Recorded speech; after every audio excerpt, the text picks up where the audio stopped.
Good day, YouTube, and welcome to another episode of the Albino Rhino Beer Review. You have the Rhino, and I'm here with a beer, a very special beer, a beer that excites me quite a bit. This beer is 9.7% alcohol by volume. So we're looking at a huge, huge ABV. It does have sediment, as it is bottle re-fermented.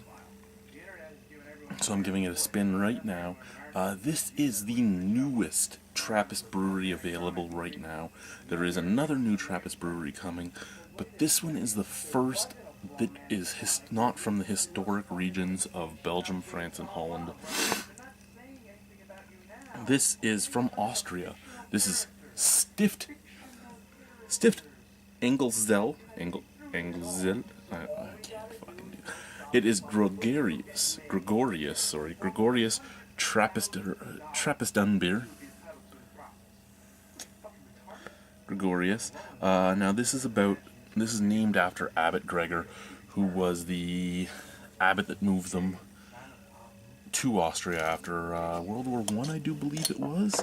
Is it World War I or World War II? Let's quickly give here a little look-see, in this here thing. The problem with this, right, is there's almost no English on it, and all the English is even smaller. Right here is the namology. What World War was it? World War I. Yeah. So, yeah. It does come with a nice little booklet. So there was 2 beers. This package was 2 beers and a Tiku-like glass. A Tiku-like glass for $27. I'm using this Tiku glass as much as I can right now because I broke it. I broke it on my very first use of it. Right here, I chipped it. My depth perception wasn't all there, and I took a bottle to pass it to the next person, and I chipped a piece off. Luckily, it was on the outside, so it flew out. So I'll use this until it actually starts to crack, which isn't yet, but will probably be after 1 or 2 washes.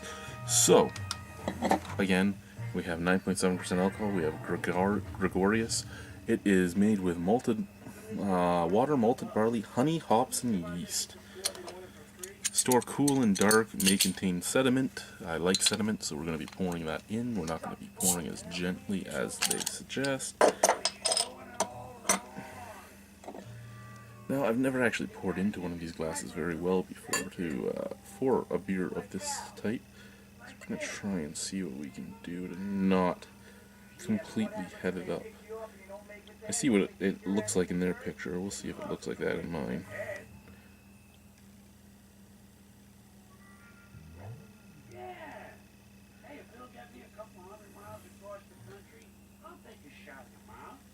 So apparently I poured a little less aggressively than they did, as they had head the whole way, but it doesn't matter. That is beautiful. That is beautiful. That is a deep, deep ruby red. It looks basically black on the camera, but up to the light, it's a deep ruby red. The head is a nice deep brown color. It's beautiful. The head doesn't last as long as I thought it would. Smell.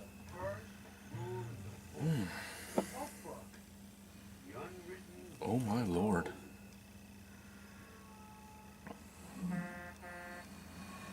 Oh, that smells amazing. I'm getting like strawberry, brown sugar. You can get the honey, you can get a lot of malt, a little bit of fig and prune. So, fig, prune, honey, brown sugar,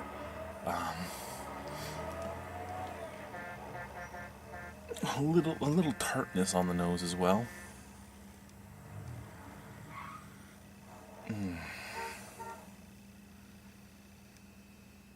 Oh gosh, that just smells great. A lot of malt, a little bit of clove. It just smells beautiful. Let's try it. Cheers, boys and girls. I need to try this.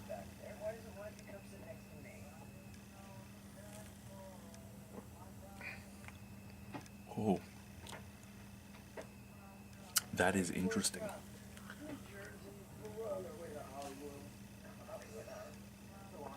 So interesting. You drink it, and it hits you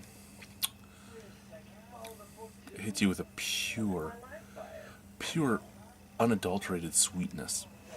You get malt, you get honey, you get dark fruits, you get plum and prune and fig. You get brown sugar. The honey is beautiful, it's mixing with all of it. And then it just hits you with this weird bitterness and this tartness that just takes away the sweetness and makes it like you're drinking 3 different beers. It's amazing.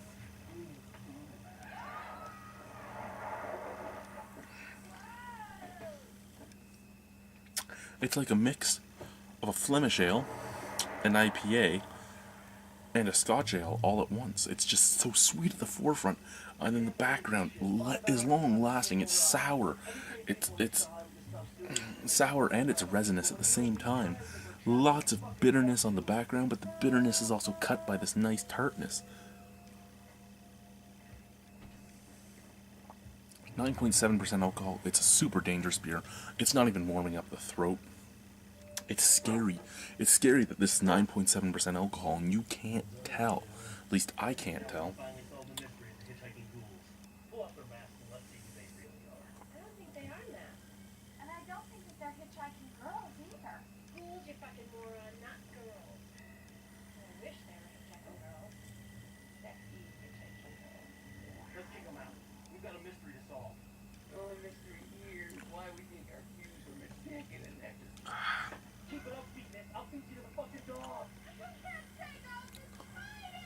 This is actually a really good beer. I love the complexity of it. For a first release from Austrian Trappist brewery, this makes me super excited. A little too expensive at well, basically, you figure the glass. The glasses are usually considered $5 in the pack, so you're looking at $11 for a 330 milliliter for each of them. A little expensive for a Trappist beer, but I mean, in all honesty, is it worth it? Yeah, I would pay. You know what? I would buy that $27 2-pack every once in a while to get a few more of these glasses. Not very often, but I would buy them just to get the glasses. Now, after all these sips, I'm starting to get a little bit of warming in the throat. Still not very much. It's actually a great, surprising beer. I don't know the style of this. It's not a Belgian, of course, because it's a Trappist beer from Austria. That they actually were saying that they took some they were taking historic styles and doing changes to them to what grows around them, what grows around their monastery, and that's amazing too. I love this beer.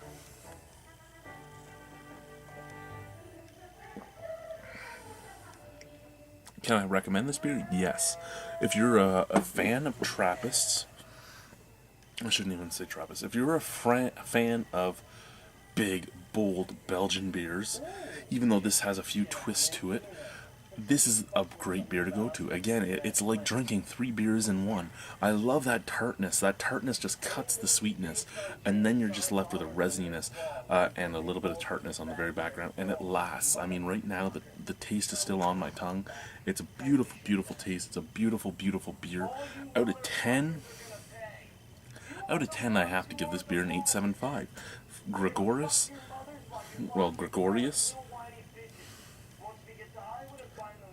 great beer. Thank you, Joe, for buying this for me. I know I gave you the money. You were just picking it up and transporting it to me. But thank you for getting this. This is a great beer. I'm so glad I got to try it. I kind of want more of it now. So, Stift Engelszell Gregorius. Awesome. 8.75 out of 10. Cheers, boys and girls. Excuse me. Let's drink.